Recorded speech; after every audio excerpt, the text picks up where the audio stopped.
Fala, rapaziada.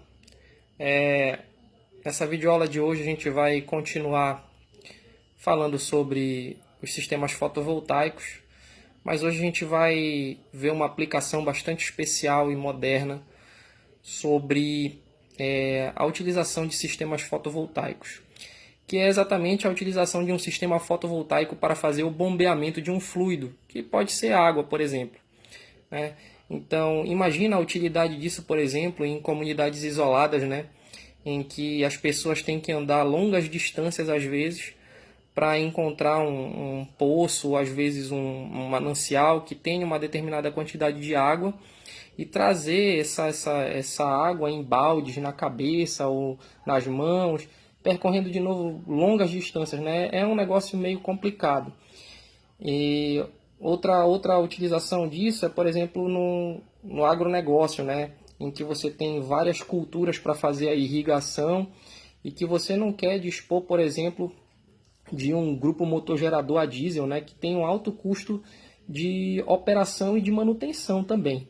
Então, a gente vê aí que há um certo apelo pelo uso de sistemas fotovoltaicos para essa finalidade, né? De bombear algum tipo de fluido, que no caso aí é a água, né? Mas a gente pode também utilizar na mineração, né? Para fazer o bombeamento de uma determinada quantidade de mineral dissolvido numa solução aquosa, enfim. Então, o que a gente tem que se preocupar é o seguinte: qual é a topologia que a gente vai estudar, né? E como é que a gente vai fazer isso? Então, o que a gente tem a priori? A gente tem um gerador fotovoltaico que vai produzir uma determinada potência elétrica na sua saída, né? E essa potência elétrica, então, ela vai ser disponibilizada para um conversor CC-CC. E esse conversor CC-CC, ele vai regular essa tensão e vai elevar ou diminuir, de modo que ele possa, então, atender a um conjunto de cargas, né? Cargas que podem ser em corrente contínua, cargas CC, ou em corrente alternada, onde haverá então uma interface entre a geração fotovoltaica e essas cargas em corrente alternada por meio de um equipamento chamado inversor, que vai pegar a forma de onda contínua na entrada e transformar essa forma de onda em uma forma de onda em corrente alternada para a saída. Tá? Então, se a gente imaginar que esse sistema, por exemplo, ele está isolado da rede elétrica, bem aqui nesse pedaço eu poderia ter, por exemplo, um banco de baterias, tá? Que por meio do chaveamento desse conversor CCCC, esse gerador fotovoltaico, ele então carregaria esse banco de baterias, tá certo? Em corrente contínua. Mas eu não estou trabalhando aqui com banco de baterias, eu estou trabalhando aqui com um sistema fotovoltaico para o bombeamento. Então o que vai acontecer? O gerador vai produzir uma determinada potência. Essa potência, então, ela vai ser acondicionada por esse conversor CCCC, que vai regular a tensão de saída, tá certo? E vai aplicar, então, a cargas CC ou cargas em corrente alternada. Onde essas cargas em corrente alternada, por exemplo, podem ser motobombas, né? Bombas do tipo, por exemplo, centrífuga ou bomba de deslocamento positivo ou volumétrica que a gente conhece. Depois eu vou fazer uma videoaula só sobre bombas, né? De modo que a gente consiga entender melhor onde eu devo usar uma bomba centrífuga, onde eu devo usar uma bomba volumétrica, enfim, eu vou explicar isso aqui melhor. Hoje a gente está mais preocupado com essa topologia, como é que a gente vai dimensionar esse sistema fotovoltaico para atender esse bombeamento para um determinado reservatório. Então veja o seguinte: se esse sistema fosse isolado, o acumulador aqui seria a bateria. No caso, como é um sistema fotovoltaico para bombeamento, quem é que está fazendo o papel da bateria? Quem é que está armazenando energia sob a forma de energia agora potencial gravitacional? É o acumulador, que vai ser o reservatório de água, a caixa d'água, por exemplo.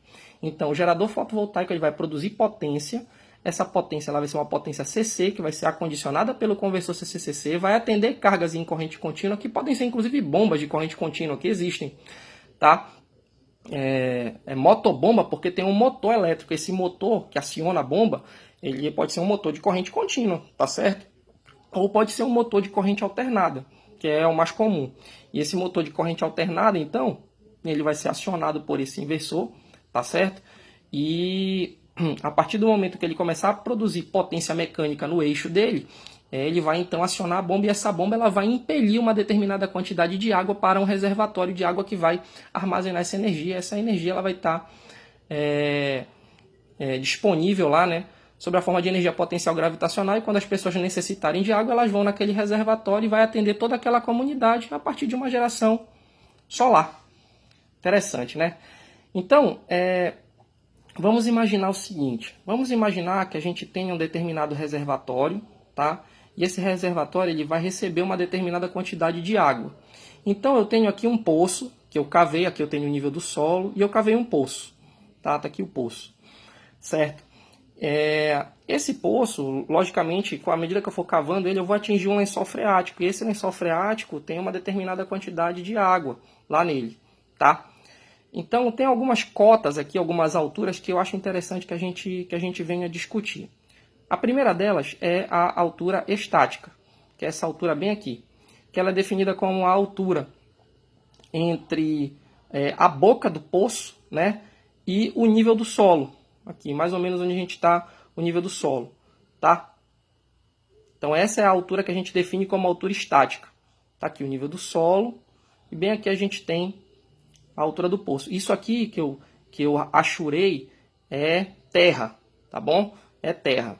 Diferente dessa outra achura que eu fiz aqui, que é uma achura para representar a água.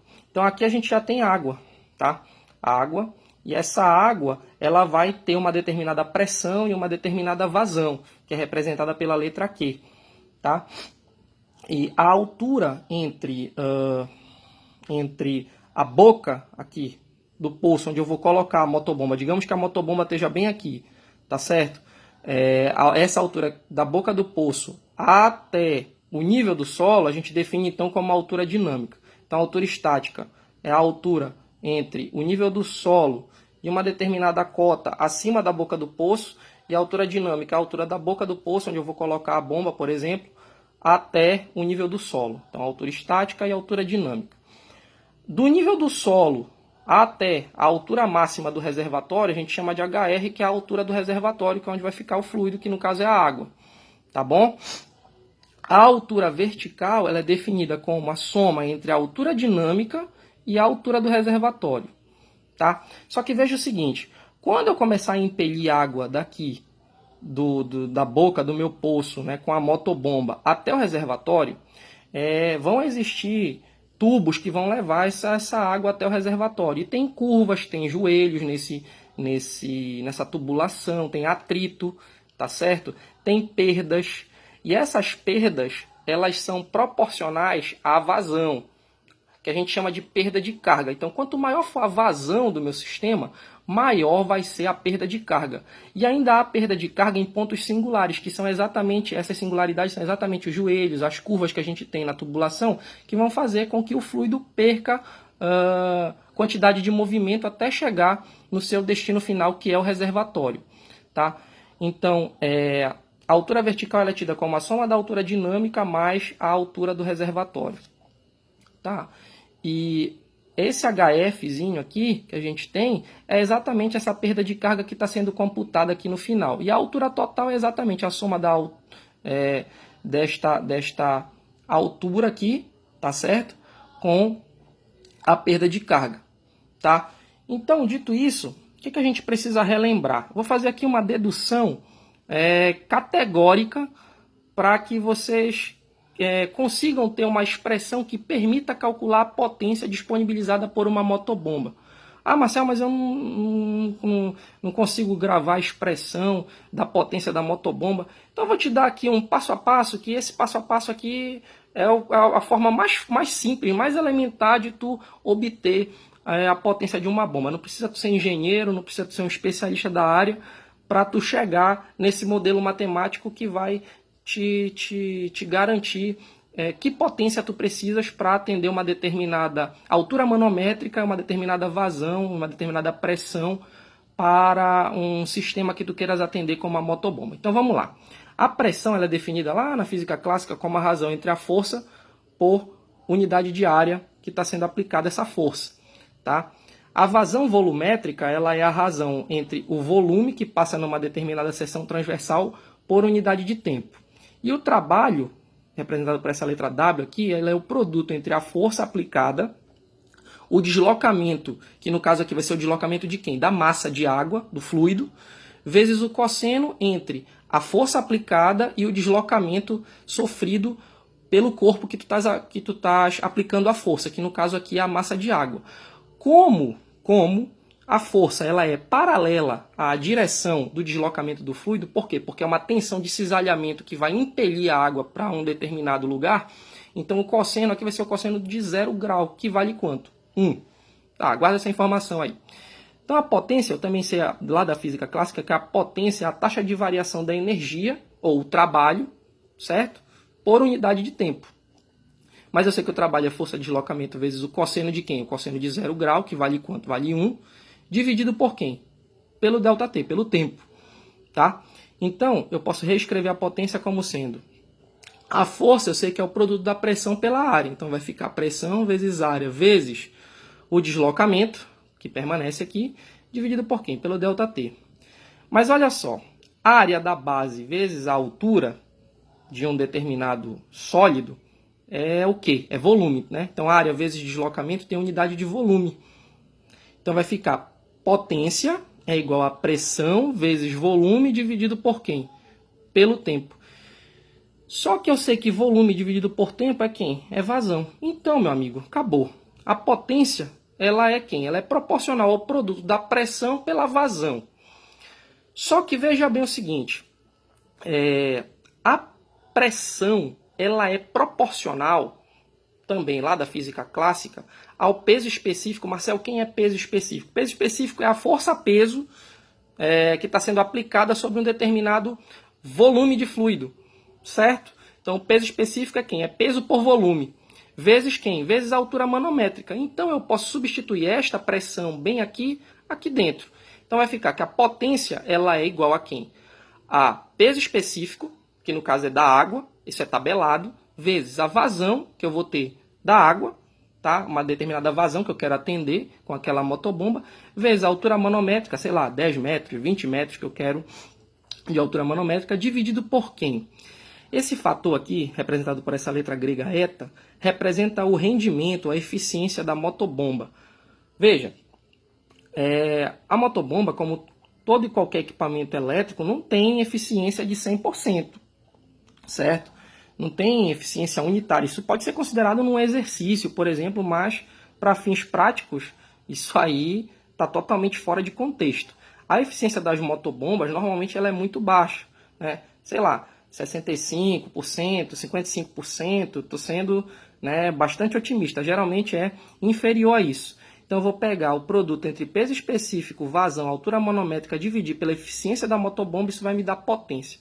Se eu quiser saber em cavalo-vapor, em CV, sei lá, bomba é de meio CV, de 1/4 de CV, de 1 CV, de 1,5 CV, eu vou utilizar essa expressão, eta Q, a altura manométrica, dividido pelo eta MB, que é a eficiência da motobomba, e esse fator de correção aqui, 75, que é para me dar o valor em CV. Tá ok?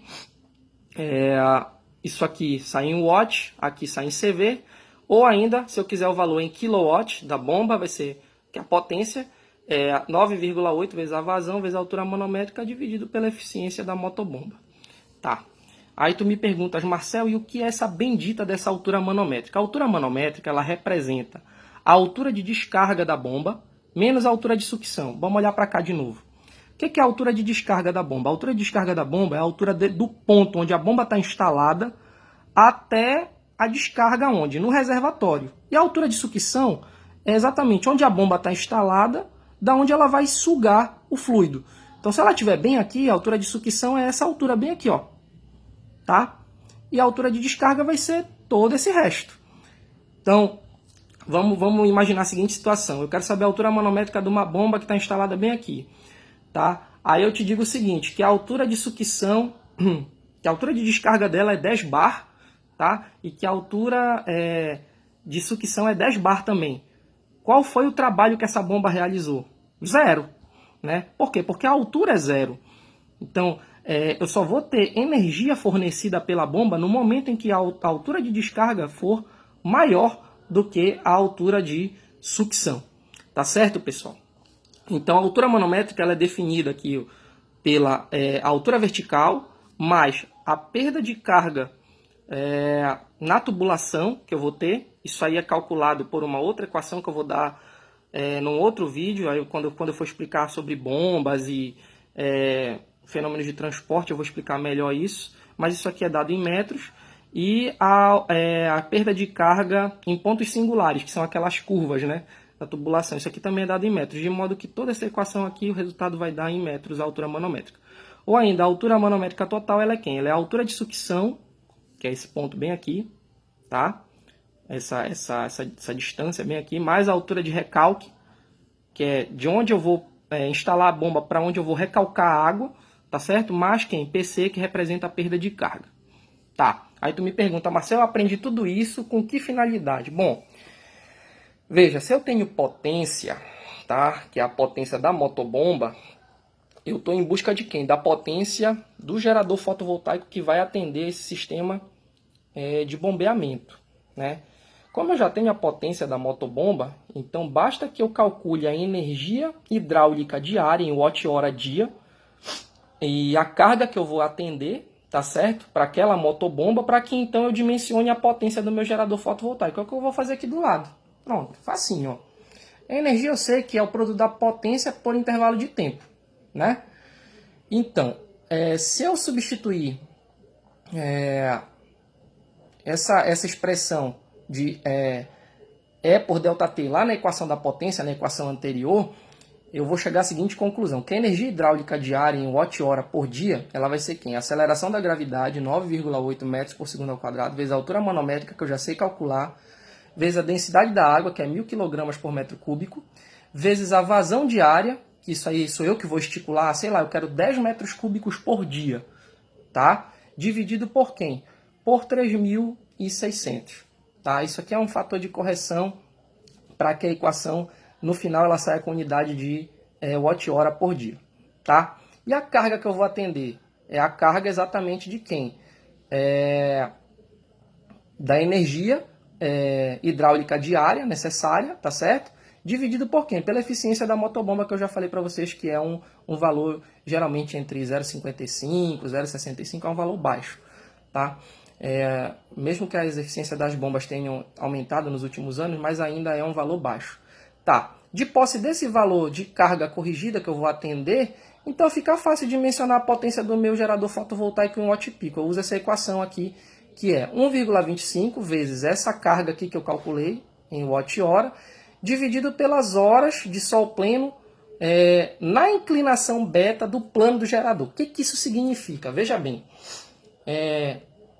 em determinadas localidades em que a gente tem uma boa condição de irradiância solar, a gente tem determinada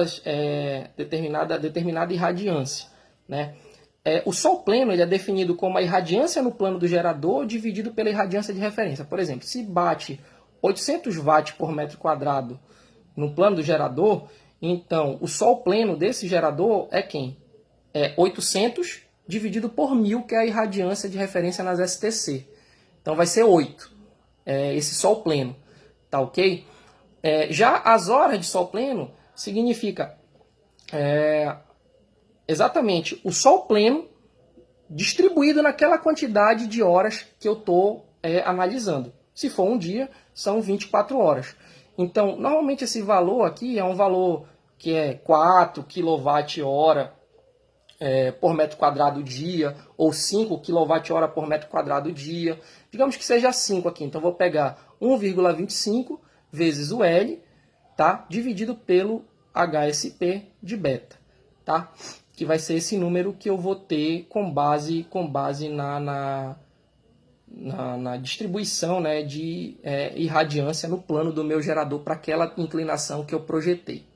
Tá ok? Que pode usar aquela regrinha que a gente aprende em sistemas fotovoltaicos isolados, que o beta é igual à latitude do local mais 10 graus. Aí tu pega essa latitude e vê quanto é que está de irradiância naquela inclinação e jogo aqui no HSP. Pronto, com isso eu dimensiono a potência do meu gerador fotovoltaico em watt pico e digo quantos painéis eu vou precisar para atender a esta motobomba aqui. Bom, pessoal, por hoje era isso. As próximas videoaulas a gente se vê. Um forte abraço e até lá.